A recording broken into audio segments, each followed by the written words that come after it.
شادي طار طير الفرح غنى فوق غصن السعد شادي. بسم الله الرحمن الرحيم. إن الحمد لله نحمده تعالى ونستعينه ونستغفره ونعوذ بالله من شرور أنفسنا ومن سيئات أعمالنا. من يهده الله فلا مضل له ومن يضلل فلا هادي له وأشهد أن لا إله إلا الله وحده لا شريك له وأشهد أن محمدا عبده ورسوله وبعد. أيها الإخوة الأخوات السلام عليكم ورحمة الله.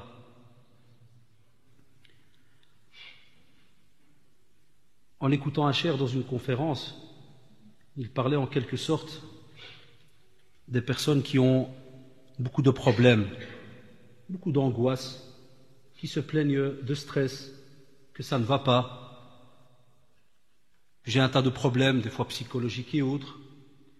Et, subhanallah, il va leur dire que si jamais vous allez chez un médecin et que vous lui parlez de votre problème, en général, le médecin va vous donner des médicaments, par exemple.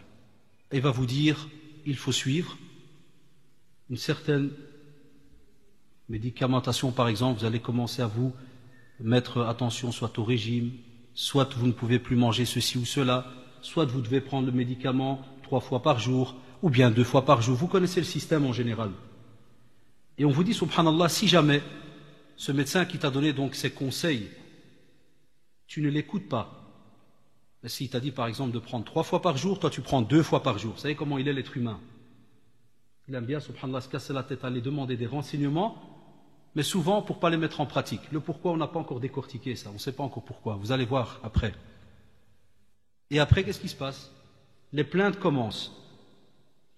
Le corps, alors qu'il était malade, continue à être encore plus malade qu'il l'était. Et on voit même qu'à ce moment-là, tu peux mener ce corps vers la perte. Tu peux même mener ce corps vers la mort. Qui plus est, si jamais, ça dépend de quelle maladie on parle. Et on te dit que l'islam, justement, a donné différents remèdes pour cette vie. Pour que cette vie soit une vie normalement heureuse. Et pour que cette vie soit aussi une réussite pour toi. Pour que lorsque tu rencontres Allah, subhanahu wa ta'ala, tu vas être quelqu'un qui a en quelque sorte obéi, qui a suivi qu'est-ce qu'on lui a demandé de faire sur cette terre. Vous allez remarquer qu'aujourd'hui on va peut-être parler un peu durement par rapport aux autres conférences, parce que la situation elle est grave, le sujet que l'on va traiter aujourd'hui est assez grave. On va parler de remède, lequel? On va parler de quelqu'un, vous allez voir qui c'est. Et on va parler de quelque chose, et vous allez voir aussi ce que c'est. Mais j'entendais aussi un deuxième cheikh, et qui, wallah al-adim, avait répondu, subhanallah, à une question que j'avais. J'avais une question, et j'étais étonné. Dès que je l'ai entendu, ce savant, dans sa conférence, wallah, j'ai été apaisé. Parce que quand je préparais la conférence, j'ai fait la même remarque que lui. Je me suis dit, tiens, d'habitude, quand on fait une conférence, où on interpelle les frères et les sœurs qui commettent certains petits péchés. Vous avez remarqué les titres qu'on emploie et qui sont indiqués sur différents CD. Chers frères, à quand le repentir? Chères sœurs, à quand le voile? À chaque fois on t'a appelé cher frère, chère sœur. Mais ici, subhanallah, pour ce sujet, celui qui est mieux que moi, mieux que toi, le prophète sallallahu alayhi wa sallam t'a appelé kafir, mécréant, non musulman. Des fois, j'ai déjà expliqué que lorsque aujourd'hui en français on dit mécréant, c'est vrai que certains le prennent comme une insulte. Et c'est pour ça que des fois les non-musulmans se fâchent en quelque sorte par rapport à cela et le prennent comme une insulte.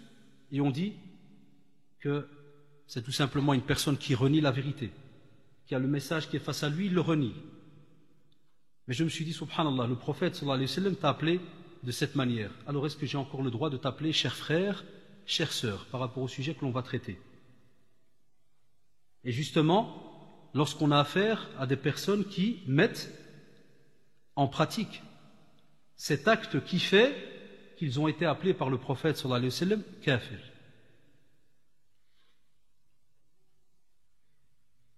Et comme, subhanallah, par rapport à cet acte, tu es quelqu'un qui prouve alors à ce moment-là différentes choses. La première, est-ce que tu n'aimes pas Allah subhanahu wa ta'ala? En général, c'est drôle. les frères et les sœurs vous disent non, a'oudhu billah, j'aime Allah subhanahu wa ta'ala. Est-ce que tu aimes son prophète sallallahu alayhi wa sallam? قال لك نعم, j'aime le prophète Muhammad sallallahu alayhi wa sallam. On va te dire alors, si jamais tu dis cela et que tu t'appelles par exemple Abdullah, comme disait le même cheikh, il te dit wallahi tu es kadhab, tu es menteur. Parce que celui qui s'appelle Abdullah, serviteur d'Allah subhanahu wa ta'ala, celui qui adore Allah subhanahu wa ta'ala, normalement, il répond à son appel. Il répond automatiquement. Et si jamais on te dit que tu mens, c'est qu'il y a une contradiction totale par rapport à ce que tu es en train de faire. Et peut-être que l'acte que tu es en train de faire fait en sorte que tu es en train de montrer ce que tu n'es pas. Et on va te dire alors à ce moment-là, et on rentre alors dans le vif du sujet, comment se fait-il, chers frères, chères sœurs, qu'il y a l'appel à la prière et toi tu ne te lèves pas pour prier? Tu ne réponds pas à l'appel. Alors je vais te dire que si jamais, et ça j'ai aimé la remarque d'un autre savant, il a dit qu'il y a deux solutions.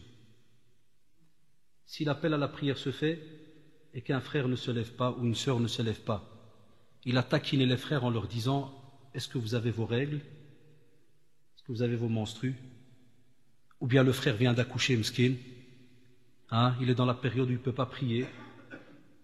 Vous savez, après un accouchement, on ne prie pas, il y a une période de sang qui coule. Alors ce frère, c'est vrai, il faut patienter vis-à-vis de lui, parce qu'il vient d'accoucher.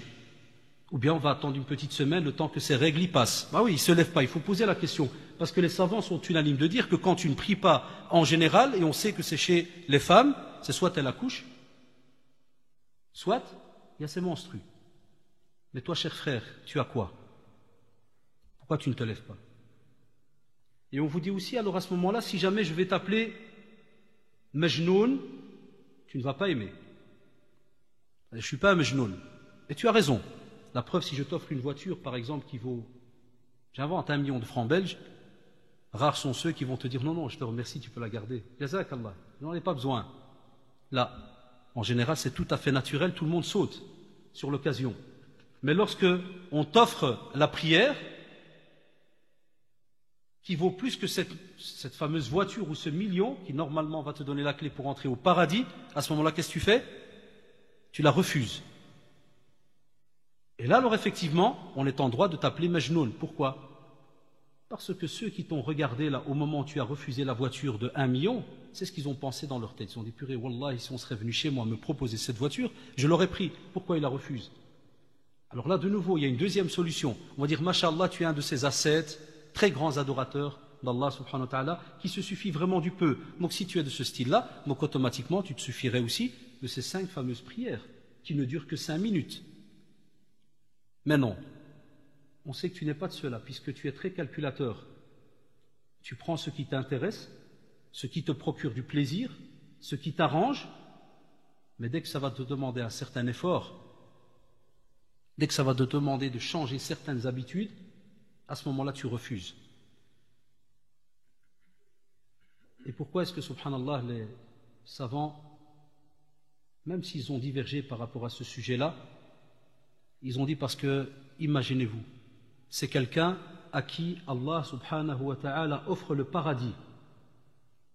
Wallahi, Allah subhanahu wa ta'ala t'offre le paradis quand tu as fait ces prières-là comme il se doit. Et on te dit, tu refuses l'offre qu'Allah subhanahu wa ta'ala t'a donnée. Tu dis non, je ne prie pas, je ne veux pas de ce paradis. Tu vas me dire non, ce n'est pas ça que j'ai dit. Si, c'est ce que tu fais en refusant cette prière. Et on te dit alors à ce moment-là, les savants qui ont divergé, quand tu vas par exemple, c'est une des écoles juridiques, tu vas chez l'Ahnaf, on parle de fasiq, pervers. Donc ça part de ceux qui t'ont appelé kafir jusqu'au groupe qui t'appellerait fasiq, quelqu'un de pervers. Et ils vont te dire, subhanallah, à ce moment-là, est-ce que tu aimerais, est-ce que tu serais fier qu'on t'appelle avec le plus petit degré par rapport à ce kufr, et qu'on te dirait, ya al-fasiq, viens ici. Wallahi, personne n'aimerait cela. Mais c'est comme ça que tu es catalogué, chez certains. Et comme on vous dit, entre guillemets, que lorsque l'on parle des écoles juridiques, certains madahib, il est un fait que même, wallahi, quand tu lis certaines argumentations, tu te dis que même lorsqu'on l'appelle fasiq, on est des fois très gentil avec lui ou avec elle. parce que beaucoup de gens spéculent. Lorsqu'on parle, subhanallah, d'islam, de religion, c'est qu'il y a des règles, il y a des obligations, il y a des paroles que tu as données. Première parole, la shahada, tu as attesté. Elle est partagée en deux parties. Tu reconnais Allah subhanahu wa ta'ala comme le seul qui est digne d'être adoré. Tu lui dis, naam, je te reconnais ya Allah. Et quand ce même Seigneur te demande de faire telle et telle chose, qu'est-ce que tu lui dis? Là, je ne viens pas à ce rendez-vous. Alors imaginez-vous si jamais on devait vous appeler ainsi sur terre. Les gens, wallah, ils seraient gênés. N'accepteraient pas cela. Et si jamais il fallait voir ou aller gratter en quelque sorte la psychologie de celui justement qui délaisse cette prière et lui rappeler quels sont justement ces châtiments qu'il pourrait avoir sur terre ou dans l'au-delà. On va voir que beaucoup de personnes ne se rendent même pas compte. Beaucoup de gens, lorsqu'ils viennent nous parler de certaines choses, ils se rendent, wallahi, même pas compte de ce qu'ils sont en train de subir et la cause, le pourquoi. Parce qu'il y a un pourcentage de ce que l'on subit sur terre qui est dû justement à certaines choses qu'on a délaissées. Et parmi elles, la prière. Mais allons voir la psychologie de cette personne. Et le but de cette conférence est justement de pouvoir aider. Parce que lorsque j'ai dit tout à l'heure qu'on est dans l'ambiguïté, comment est-ce qu'on va appeler cette personne? C'est parce que, wallahi, nous, en tant que musulmans, on aime le bien à tout le monde. Et on voudrait que normalement tout le monde, musulmans et non musulmans, ait justement ce message de l'islam. Et on voudrait que tout le monde aime Allah subhanahu wa ta'ala et que tout le monde entre au paradis. Mais de quelle manière? Il y a des règles. On ne peut pas y entrer comme on voudrait. Plein de personnes croient parce qu'ils s'appellent Mohammed, Abdullah, ou Khadija, Fatima, Zainab. Ça veut dire c'est bon. On rentre au paradis directement. Là, wallahi, il y a tout un chemin à suivre. Tu dois mettre en pratique la parole que tu as donnée. Et à ce moment-là, qu'est-ce qu'on vous dit? Il est étonnant de voir comment est-ce que Satan, Allah, s'est joué de certains parmi nous. Comment est-ce qu'il a fait pour arriver à arnaquer certains parmi nous? Ah, le bénéfice, il est là. Le bénéfice est en face de vous. Il suffit de se lever tout simplement, de changer de position pendant quelques minutes, de répéter certaines phrases, de faire des demandes. Et si tu termines ta vie comme il se doit, on invoque Allah subhanahu wa ta'ala pour qu'il te donne le paradis. Lakin là, toi non, tu dis non. Pourquoi? Et vous allez voir. Des fois, ça ressemble à des excuses. Des fois, tu pourrais même avoir pitié, te dire oui, na'am. Et c'est vrai, il y a des cas où tu pourrais te dire hasbunallah wa ni'mal wakil. Et on en a qui viennent chez nous pour nous en parler. Premier, je n'ai jamais appris. Certains pourraient vous dire mais non, a'oudou billah, normalement tous les musulmans entendent parler de prière. Non, dernièrement, je t'ai étonné. Petite famille qui vient, fin fond de la montagne, entre guillemets. Fin fond de la Belgique. Elle dit voilà,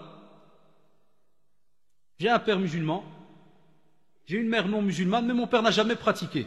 J'ai grandi dans le village, on est 3 familles de maghrébins. J'ai jamais vu la prière. Wallahi, chers frères, je ne sais pas ce que c'est. J'ai 22 ans, je viens vers vous. C'est quoi la prière? Chose subhanallah. Et ça existe.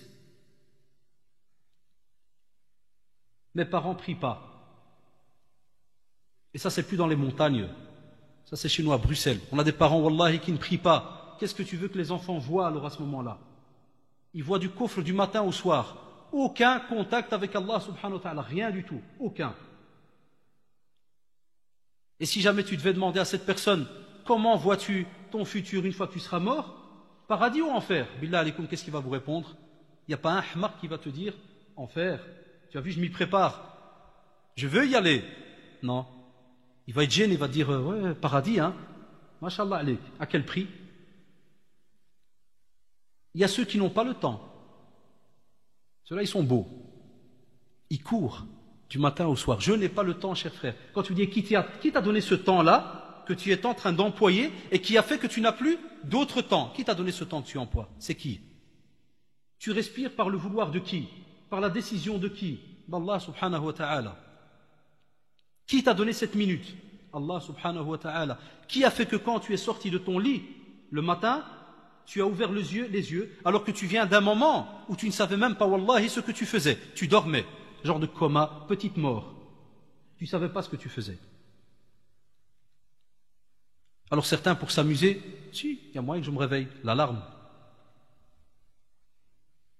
Ce même Allah subhanahu wa ta'ala peut faire en sorte que ton alarme, wallahi, elle sonne. Et la seule alarme qui va sonner, ce sera celle du jugement dernier, quand le jugement va commencer. Là, on va rigoler alors. Là, tu pourras feinter. Amma sur terre, si jamais Allah décrète que tu ne te lèves pas. Et vous savez, on a enterré dernièrement beaucoup d'amis qui sont morts, de frères et de sœurs, lors de leur sommeil, très jeunes, 18 ans, 17 ans, 22 ans, des personnes qui préparaient leur avenir. Si tu leur demandais, tiens, qu'est-ce que tu vas faire l'année prochaine, ou qu'est-ce que tu comptes faire plus tard, docteur, médecin, ingénieur, tout ce que tu veux. Parce que c'est ça que Satan veut. Qu'on calcule pour d'ici 20 ans, mais au moment même, on n'a pas le temps. Mais tu as le temps de calculer. Et ils oublient que ce bienfait est donné par Allah subhanahu wa ta'ala. D'autres, j'ai des examens. C'est bien. Vous allez voir, juin approche. J'exagère pas, wallahi, si je dis qu'un bon paquet de la communauté chez les jeunes arrête de prier. Ils nous l'avouent. Ils nous l'avouent, wallahi, parce qu'on soit plein d'appels. Cher frère, mon fils a arrêté de prier. Il dit que ça le dérange parce qu'il doit étudier en continu. Hatta al-adhab, il est en continu, jahannam. Qu'est-ce que tu crois? Que tu vas rentrer une jahannam 5 minutes, puis on va te dire, ouais, mets-toi à côté 2 minutes, refroidis un peu. Ça va? C'est bon? Allez hop, on revient, un petit tour de nouveau. Eh naam, vous verrez. D'après les traditions prophétiques, wallahi, ça ne se passe pas comme ça, abadan. Là. Et sache que, cher frère, il y a moyen, chère sœur, de réussir certains examens sur terre. Mais celui de l'au-delà, ce n'est plus ton petite, ou ta petite, excusez-moi, intelligence qui va fonctionner, mais c'est ton âme. Parce qu'elle sait où est-ce qu'elle va aller. L'âme, à force d'avoir déconné sur terre, wallahi al-adim, elle ressent, comme on le voit dans les textes, où est-ce qu'elle va aller, le jour du jugement dernier. Elle sent ça. D'autres vont te dire, je travaille. Et beaucoup regroupent les prières. Imaginez-vous, et on va en parler entre guillemets, parce que ce n'est pas le but de la rencontre. Regroupe 5 prières d'affilée. Que penser alors de ceux qui ne prient même pas, parce que soi-disant, ils travaillent? Qui te donne tous ces biens?